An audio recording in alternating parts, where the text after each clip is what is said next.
கடலூரில் கடல் சீற்றத்துடன் காணப்படுவதால் மீன்வளத்துறை சார்பில் எச்சரிக்கை விடுக்கப்பட்டுள்ளது. கூடுதல் விவரங்களை வழங்க செய்தியாளர் ஸ்ரீதர் நேரலையில் இணைந்திருக்கிறார். ஸ்ரீதர், மீனவர்களுக்கு எச்சரிக்கை விடுக்கப்பட்டிருக்கிறது. மீனவர்கள் தங்களை தற்காத்துக் கொள்ள என்ன நடவடிக்கை எடுத்திருக்கிறாங்க?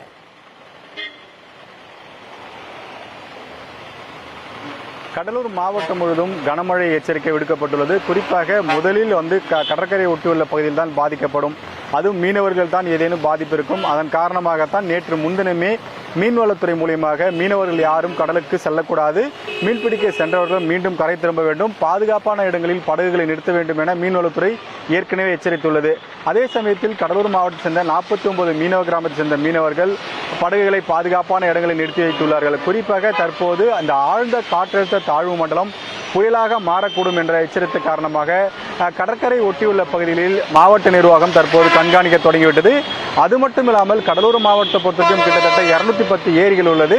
இந்த 210 ஏரிகளும் தற்போது கண்காணிக்கப்படுகிறது. காரணம், ஒரு சில ஏரிகள் திடீரென உடனடியாக நிரம்பி தண்ணீர் வெளியேற்றப்படும். அதிலும் குறிப்பாக வீராணம், பெருமாள் ஏரி, வாலாஜா ஏரி, வெல்லிங்டன் ஏரி, இதுபோல் ஏரிகள் எல்லாம் தொடர்ந்து கண்காணிக்கப்படுகிறது. வீராணம் ஏரியை பொறுத்தவரைக்கும் 47.5 அடிக்கு தற்போது 45 அடி மட்டுமே நிரம்பியுள்ளது. மற்ற ஏரிகளை பொறுத்தவரைக்கும் தண்ணீர் பெரும்பாலும் இல்லை. ஆனால் தண்ணீர் வரும் என்ற காரணத்தினால் பொதுப்பணித்துறை மூலமாக கண்காணிக்கப்படுகிறது.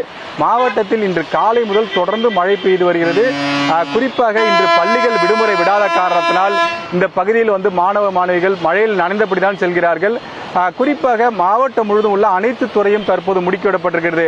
அனைத்து துறை என்றால் மீன்வளத்துறை, சுகாதாரத்துறை, பொதுப்பணித்துறை, மின்வாரியம், இப்படி முக்கியமான துறை அனைத்துமே தற்போது தயாராக வைக்கப்பட்டுள்ளது.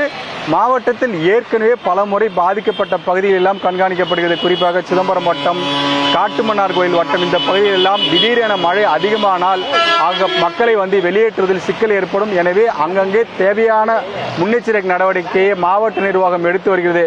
குறிப்பாக மாவட்ட ஆட்சியர் மட்டுமல்லாமல் தனியாக இதற்கு மாவட்டத்திற்காக கண்காணிப்பு அதிகாரி மோகனும் நியமிக்கப்பட்டிருக்கிறார். அவரும் தொடர்ந்து கடலூர் மாவட்டத்தை கண்காணித்து வருகிறார். தமிழக அரசும் நேரடியாக கடலூர் மாவட்டத்தை கண்காணித்து வருகிறது. காரணம், ஒவ்வொரு இயற்கை பேரிடர் சமயத்திலும் கடலூர் மாவட்டம் தான் முதலில் பாதிக்கப்படும். அது வறட்சியாக இருந்தாலும் சரி, புயலாக இருந்தாலும் சரி, மழையாக இருந்தாலும் சரி.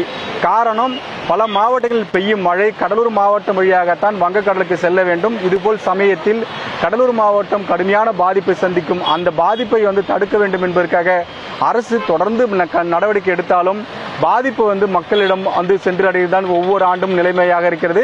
எனவேதான் நீண்டகால திட்டம் வேண்டும் என்றும் தற்போது கடலூர் மாவட்ட மக்கள் கோரிக்கையாக இருக்கிறார்கள். ஆனால் மழை திடீரென அதிகமாக பெய்யும் சமயத்தில் ஏதேனும் ஒரு பாதிப்பை சந்திக்கும் மக்கள் இந்த முறை எந்தவிதமான பாதிப்பும் வரக்கூடாது, அதற்கான நடவடிக்கை அரசு எடுக்க வேண்டும் என்று கேட்டுக்கொண்டுள்ளார்கள். தகவல்களை வழங்கியமைக்கு நன்றி ஸ்ரீதர்.